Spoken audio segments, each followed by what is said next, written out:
4000-এরও বেশি গানের স্রষ্টা এইচএমভি ও গ্রামোফোন কোম্পানির রাজত্ব কাঁপানো এই শিল্পী শেষ দিন পর্যন্ত রয়্যালটি বা আর্থিক নিরাপত্তা পাননি।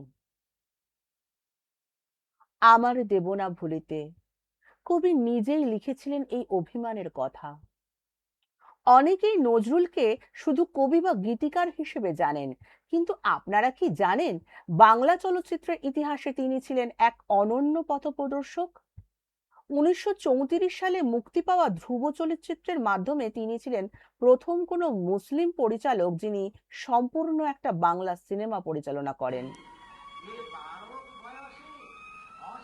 শুধু পরিচালনা নয়, সেই চলচ্চিত্রে তিনি নিজে দেবর্ষী নারদের ভূমিকায় অভিনয় করেছিলেন এবং রূপলী পর্দায় গিয়েছিলেন গানও।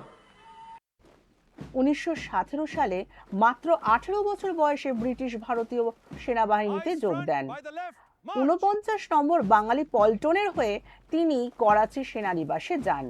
মজার ব্যাপার হলো সেই সময় তিনি তারা খাপা ছদ্মনামে বিভিন্ন পত্রিকায় লেখা পাঠাতেন।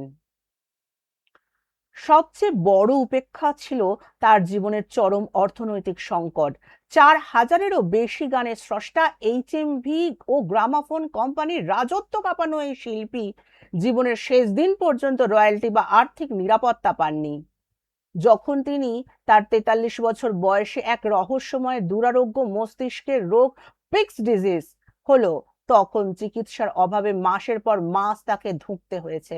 বড় বড় বুদ্ধিজীবীরা তখন মুখ ফিরিয়ে নিয়েছিলেন। আজ আমরা যে নারীবাদের কথা বলি, কিন্তু আজ থেকে 1 শতাব্দী আগে নজরুল লিখেছিলেন বারাঙ্গনা কবিতা, যেখানে সমাজের চোখে তথাকথিত পতিতাদের তিনি মা বলে সম্বোধন করেছিলেন। তিনি লিখেছিলেন, কে তোমায় বলে বারাঙ্গনা মাগো, কে দেয় থুতু ও গায়ে, তোমার স্তন্য সুধা খেয়েছে ওরাই সায়ে। নজরুল কি সত্যি ছিলেন এক ছকভাঙা মানুষও, যিনি জীবদ্দশায় সমাজ, অর্থ এবং সুস্থতা সব দিক থেকেই উপেক্ষিত হয়েছেন? আমাকে কমেন্টে জানাবেন।